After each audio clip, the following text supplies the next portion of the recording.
திருப்பூர், கள்ளக்குறிச்சி, திருவண்ணாமலை, தூத்துக்குடி உட்பட தமிழ்நாட்டின் பல்வேறு பகுதிகளில் கனமழை. ராமேஸ்வரம் கோயிலுக்குள் மழைநீர் புகுந்ததால் பக்தர்கள் அவதி.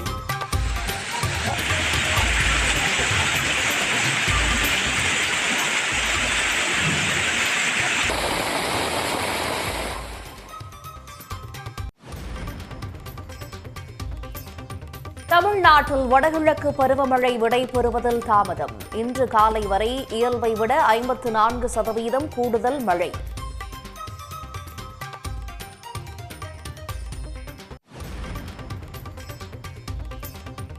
சென்னைக்கு திரும்பும் கார்களால் சுங்கச்சாவடிகளில் அணிவகுத்து நிற்கும் வாகனங்கள். பேருந்து மற்றும் ரயில் நிலையங்களில் அலைமோதும் பயணிகள் கூட்டம்.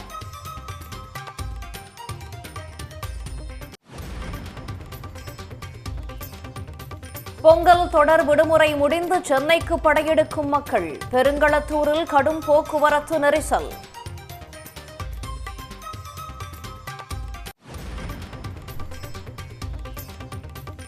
எதிர்க்கட்சித் தலைவர் எடப்பாடி பழனிசாமிக்கு தங்கம் தென்னரசு பதிலடி.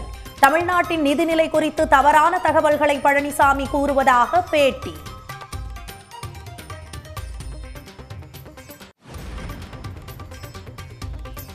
பொருளாதார வளர்ச்சிக்கு பரந்தூர் விமான நிலையம் மிக முக்கியம் என்று தங்கம் தென்னரசு விளக்கம்.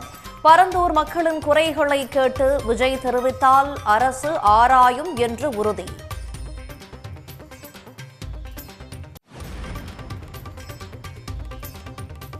புதிய மாவட்ட தலைவர் நியமனத்திற்கு எதிர்ப்பு தெரிவித்து அடுத்தடுத்து விலகும் பாஜக நிர்வாகிகள். நெல்லையை தொடர்ந்து வேலூரிலும் நிர்வாகிகள் கூண்டோடு பதவி விலகியதால் தலைமை அதிர்ச்சி.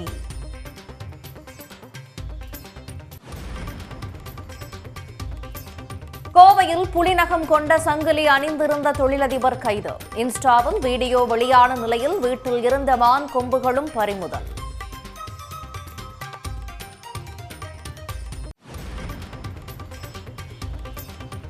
தொடர் விடுமுறையால் பெரியபாளையம் பவானியம்மன் கோயிலில் திரண்ட பக்தர்களால் கடும் போக்குவரத்து நெரிசல். ஆம்புலன்ஸ் உள்ளிட்ட வாகனங்கள் சிக்கி தவித்ததால் வாகன ஓட்டிகள் அவதி.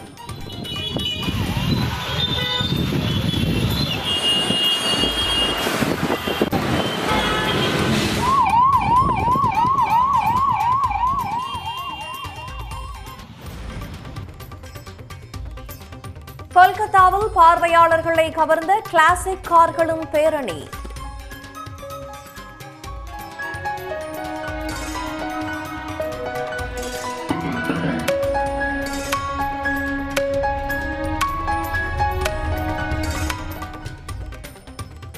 நூறு ஆண்டுகள் பழமையான கார்களை கண்டு ரசித்த மக்கள். பொங்கல் விடுமுறை முடிந்து சென்னைக்கு மக்கள் படையெடுத்து வருவதால் பெருங்களத்தூர் ஜிஎஸ்டி சாலையில் கடும் போக்குவரத்து நெரிசல் ஏற்பட்டிருக்கிறது. கூடுதல் விவரங்களை செய்தியாளர் ஜெய்சங்கரிடம் கேட்கலாம். ஜெய்சங்கர், எவ்வளவு நேரமாக இந்த போக்குவரத்து நெரிசல் தொடர்கிறது? இதை போக்குவதற்கான நடவடிக்கைகள்லாம் எடுக்கப்பட்டிருக்கா? விவரங்கள் என்ன? அதாவது தொடர் பொங்கல் விடுமுறை கழிந்து நாளை பள்ளிகள் மற்றும் கல்லூரிகள் மற்றும் அரசு அலுவலகங்கள் திறக்க உள்ள நிலையில் சென்னையை நோக்கி குடும்பமாக வாகனங்களில் படையெடுத்து வருகிறார்கள். கடந்த 4வது நாளாக தொடர்ந்து சென்னையை நோக்கி வரும் நிலையில் இன்று சற்று போக்குவரத்து நெரிசல் வண்டலூர் மற்றும் பெருங்குளத்தூர், தாம்பரம் உள்ளிட்ட பகுதிகளில் மட்டும் ஆங்காங்கே மட்டும் நெரிசல் ஏற்பட்டுள்ளது. அதிக வாகனங்கள் காரணமாக ஒரே நேரத்தில் சென்னை திரும்பி வருவதால் அந்த நெரிசல் ஏற்பட்டுள்ளது. குறிப்பாக அந்த வெளியூர் பேருந்துகள் அனைத்தும் கிளாம்பாக்கம் பேருந்து நிறுத்தத்திலே பயணிகள் இறக்கிவிடப்பட்ட நிலையில் அங்கிருந்து மாநகர பேருந்துகளில் ஏறி அவர்கள் சென்னையை நோக்கி பயணிக்கிறார்கள். அதனால் அந்த மாநகர பேருந்துகள் மட்டுமே சென்னையை நோக்கி உள்ளே வருகிறது. ஆனால் வழக்கமாக கார், வேன் உள்ளிட்ட இருசக்கர வாகனங்களில் ஒருவரும் அதிக எண்ணிக்கையில் உள்ளனர். அதே நேரத்தில் அது மாற்று ஏற்பாடாக ரயில்வே துறை மூலமாக பொச்சேரி, மறைமலை நகர் உள்ளிட்ட பகுதியிலிருந்து அதிகாலை 3 ரயில்கள் சிறப்பு ரயில்கள் இயக்கப்பட்டது. நேற்றும் இன்றும் இயக்கப்பட்டது. மேலும் நாளையும் இயக்கப்படும் என தெரிகிறது. இந்த நிலையில் இன்று மற்ற 3 நாட்களை விட இன்று சற்று போக்குவரத்து சற்று நெரிசல் குறைவாக தான் காணப்படுகிறது. ஏற்கனவே இவர்கள் அரசு கேட்டுக்கொண்டதின் போல திட்டமிட்டு பயணிக்க வேண்டும், தொடர் விடுமுறை ஒரே நேரத்தில் சென்னை திரும்பக்கூடாது, ஒரே திட்டமிட்டு பயணிக்க வேண்டும் என அரசு வேண்டுகோள் விடுத்தது. இதனடுத்து தொடர்ச்சியாக 4 நாட்களாக சென்னையை நோக்கி வந்து கொண்டிருக்கிறார்கள். இன்று இந்த கடைசி நாளாக இருப்பதால் இன்று ஓரளவு சற்று தணிந்திருக்கிறது என சொல்லலாம். மேலும் இதற்காக இந்த போக்குவரத்து போலீசார் அதிகாலை மேலும் அதிகாரிகள் வருவார்கள் என எதிர்பார்க்கப்பட்டு தொடர்ச்சியாக ஆம்னி பஸ்களை வண்டலூர் வெளிவட்ட சாலையில் திருப்பி விடவும் மற்றும் பல்லாவரம் மேம்பாலத்தை ஒரு வழி பாதையாக மாற்றி அமைக்கவும் திட்டமிட்டு அதுக்கான போலீசார் எல்லாம் நிறுத்தப்பட்டுள்ளனர். நாளை காலை வரைக்கும் இதே போக்குவரத்து நெரிசல் ஏற்படலாம் என அதுக்கான சிறப்பு ஏற்பாடுகள் போலீசார் முன்னெச்சரிக்கை நடவடிக்கைகளில் ஈடுபட்டுள்ளனர்.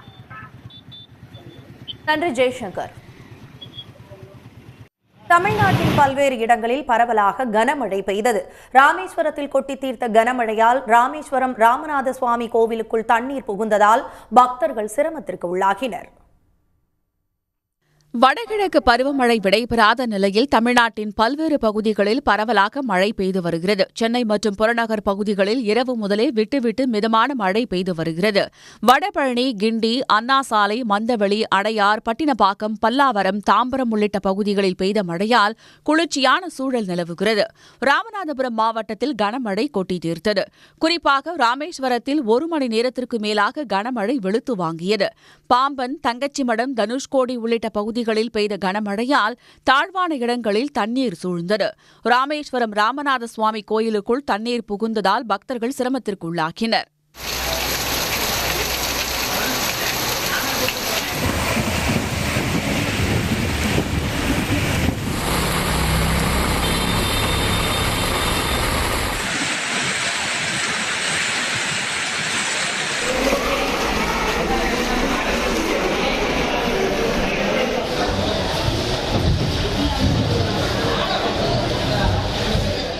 கள்ளக்குறிச்சி மாவட்டம் திருக்கோவிலூர் சுற்றுவட்டார பகுதியில் கனமழை பெய்தது. திருக்கோவிலூர் சுற்றுவட்டார பகுதிகளான அரகண்டநல்லூர், தேவனூர், மனம்பூண்டி, சித்தாமூர், கோட்டமருதூர் உள்ளிட்ட பகுதியில் பெய்த மழையால் விவசாயிகள் மகிழ்ச்சியடைந்துள்ளனர்.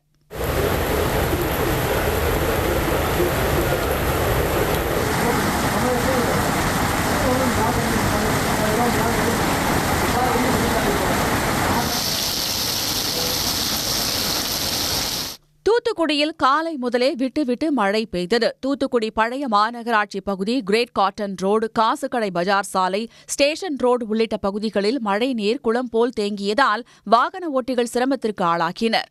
திண்டுக்கல் மாவட்டத்தின் பல்வேறு இடங்களில் மிதமான மழை பெய்தது. நத்தம் சுற்றுவட்டார பகுதிகளான வேலம்பட்டி, கோவில்பட்டி, சானார்பட்டி, கோபால்பட்டி உள்ளிட்ட பகுதிகளில் சாரல் மழை பெய்தது. ஒட்டன்சத்திரம், கேரையுரும்பு, விருப்பாச்சி உள்ளிட்ட பகுதிகளில் பெய்த மழையால் இதமான சூழல் நிலவியது. திருவண்ணாமலை மாவட்டம் வந்தவாசி மற்றும் சுற்றுவட்டார கிராமங்களில் 1 மணி நேரம் பலத்த மழை பெய்தது. செம்பூர், மும்முனி, வெண்குன்றம், பாதிரி, சென்னாவரம், சோகத்தூர் உள்ளிட்ட பகுதிகளில் பெய்த மழையால் பொதுமக்கள் மற்றும் விவசாயிகள் மகிழ்ச்சியடைந்துள்ளனர். தமிழ்நாட்டில் ஜனவரி மாதத்தில் இயல்பை விட 54% கூடுதலாக மழை பெய்துள்ளதாக சென்னை வானிலை ஆய்வு மையம் தெரிவித்துள்ளது. ஜனவரி மாதம் துவங்கியும் பருவமழை விலகாமல் நீடிப்பதன் பின்னணி குறித்து விளக்குகிறது இந்த செய்தி தொகுப்பு. வழக்கமாக அக்டோபர் 2வது வாரத்தில் தொடங்கும் வடகிழக்கு பருவமழை டிசம்பர் மாதம் இறுதியில் குறையத் தொடங்கும். ஆனால் கடந்த ஆண்டு அக்டோபர் 15ஆம் தேதி தொடங்கிய பருவமழை இன்னும் நிறைவு பெறாமல் தொடர்ந்து பெய்து வருகிறது.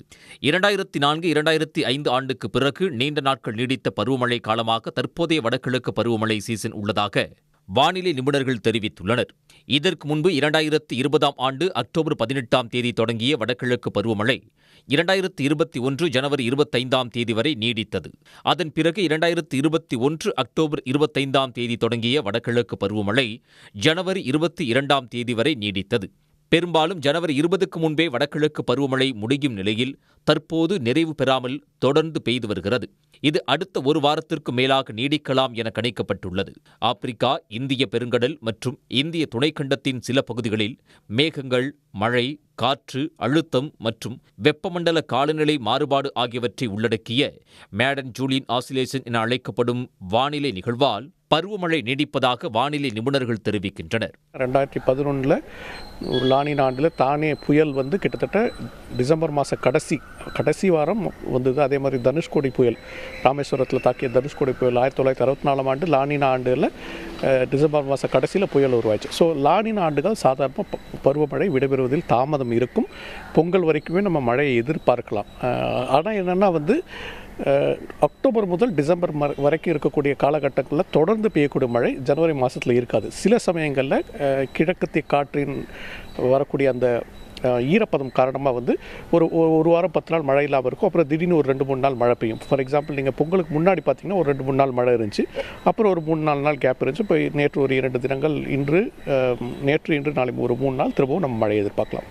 மழைப்பொழிவு, ஈரப்பதத்தின் தன்மை, வெப்பநிலை ஆகியவற்றை கொண்டு பருவமழை திரும்பப் பெறும் தேதிகளை இந்திய வானிலை ஆய்வு மையம் 1993 முதல் அறிவிக்க தொடங்கியது. ஜனவரி மாதம் வரை நீடிக்கும் வடகிழக்கு பருவமழை அதிகபட்சமாக ஜனவரி 20ஆம் தேதி வரை நீடித்து பின்னர் விடைபெறும். இந்த ஆண்டு நீங்கள் பார்த்தீங்கன்னா ஜனவரி மாதத்தில் மழை பெஞ்சிட்டு இருக்கு. பருவமழை இன்னும் விடை பெறலை.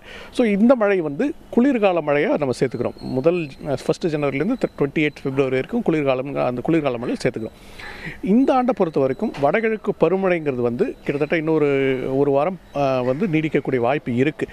ரிப்பப்ளிக் டே வரைக்குமாவது வந்து கிழக்கிலிருந்து வரக்கூடிய காற்றில் ஈரப்பதம் இருக்குது. தென் தமிழகத்தில் மழை எதிர்பார்க்கலாம். டெல்டா பகுதியில் சில இடங்களில் மழை எதிர்பார்க்கலாம்.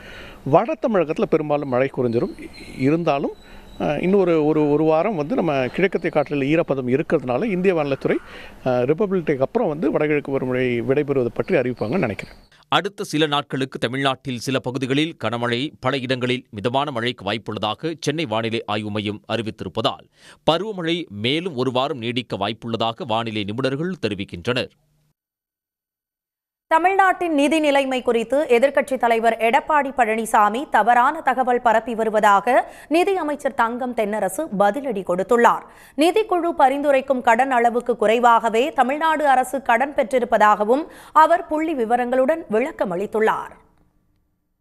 அருப்புக்கோட்டையில் செய்தியாளர்களை சந்தித்த அமைச்சர் தங்கம் தென்னரசு தமிழ்நாட்டின் நிதி நிலைமை குறித்து அடிப்படை புரிதல் இன்றி எடப்பாடி பழனிசாமி பேசி வருவதாக விமர்சித்தார். 2011ஆம் ஆண்டில் முந்தைய அதிமுக ஆட்சியின் போது மாநில பட்ஜெட் 1,02,000 கோடியாகவும் உள்நாட்டு மொத்த உற்பத்தி மதிப்பு 7,51,000 கோடியாகவும் இருந்ததாக குறிப்பிட்ட அவர், திமுக ஆட்சியில் பட்ஜெட் வரவு செலவு 4,12,000 கோடி ரூபாயாகவும் உள்நாட்டு மொத்த உற்பத்தி மதிப்பு 31,55,000 கோடி ரூபாயாகவும் உயர்ந்திருப்பதாக விளக்கமளித்தார். ஒவ்வொரு மாநிலமும் நிதிக்குழு பரிந்துரைப்படியே குறிப்பிட்ட அளவுக்கு கடன் வாங்க முடியும் என்று கூறிய அமைச்சர் தங்கம் தென்னரசு நிதிக்குழு ஆணைய பரிந்துரைக்கு குறைவாகவே கடன் வாங்கியிருப்பதாக தெளிவுபடுத்தினார்.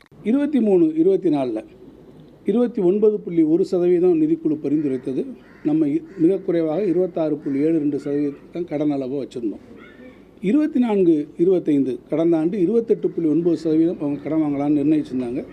நம்ம 26.4% தான் வாங்கியிருக்கோம்.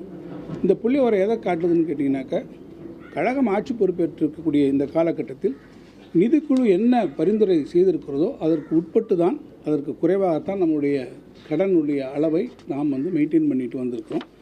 எனவே இந்த வரம்புக்குள் தான் நம்ம கடன் வாங்கியிருக்கோம் என்பதை நாம் திருப்பி நான் சொல்லுகிறேன். நாங்கள் எங்களுடைய ஆட்சியில் இவ்வளவு லட்சம் தான் கடன் இருந்தது என்று சொல்வது, கடனுடைய அளவை என்பது அப்சல்யூட் நம்பர்ஸில் நீங்கள் பார்க்கக்கூடாது. அப்சல்யூட் நம்பர்ஸில் கடனுடைய அளவை பார்க்கின்ற அந்த முறையே அடிப்படையில் அது தவறானது. தமிழ்நாடு அரசின் நிதி மேலாண்மை கட்டுக்குள் இருப்பதால் தவறான தகவல்களை பரப்ப வேண்டாம் என்றும் எதிர்க்கட்சித் தலைவர் எடப்பாடி பழனிசாமியிடம் அமைச்சர் கேட்டுக்கொண்டார்.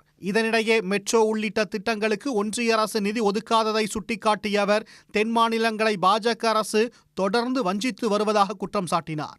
மொத்த நிதி பகிர்வில் பாஜக கூட்டணியாளும் உத்தரப்பிரதேசம், பீகார், மத்திய பிரதேச மாநிலங்கள் 40 விழுக்காடு நிதியை பெற்றிருப்பதாகவும், ஆனால் தமிழ்நாடு, கேரளா, கர்நாடகா, ஆந்திரா ஆகிய 4 மாநிலங்களுக்கு 15% நிதி பகிர்வு மட்டுமே வழங்கப்பட்டிருப்பதாகவும் அமைச்சர் தங்கம் தென்னரசு தெரிவித்தார்.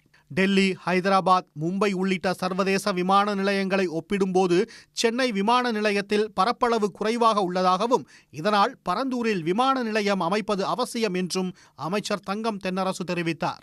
பரந்தூர் விமான நிலையம் என்பது இன்னொரு பெரிய தொழில் புரட்சிக்கு அது ஒரு பெரிய அடிகோலாக வரக்கூடிய காலங்களில் அமைஞ்சிருக்கும். இது வந்து பயணிகளுடைய இந்த போக்குவரத்தை மட்டும் நான் ஏற்கனவே சொன்னது மாதிரி அதனுடைய டென்சிட்டி, அந்த டிராவலர்ஸ் டென்சிட்டி மட்டும் இல்லாமல் பேசஞ்சர்ஸ் டென்சிட்டியை தாண்டி தொழில், வர்த்தகம் போன்ற இருக்கக்கூடிய கட்டமைப்புகள் வளர்ச்சியை அதை உறுதி செய்வதற்கு இந்த விமான நிலையம் வேண்டியிருக்கிறது என்பதை நான் சொல்வேன். ஓசூரில் விமான நிலையம் அமைப்பதற்கான நடவடிக்கை எடுக்கப்பட்டு வருவதாக அவர் தெரிவித்தார். மேலும் அதிமுக ஆட்சியில் கொண்டுவரப்பட்ட திட்டங்கள் எதுவும் முடக்கப்படவில்லை என மறுத்த அமைச்சர் தங்கம் தென்னரசு தாலிக்கு தங்கம் உள்ளிட்ட திட்டங்களை தொடர்ந்து செயல்படுத்தி வருவதாக விளக்கமளித்தார். உடனுக்குடன் செய்திகளை தெரிந்து கொள்ள சன் நியூஸ் பெல் ஐகானை கிளிக் பண்ணுங்க.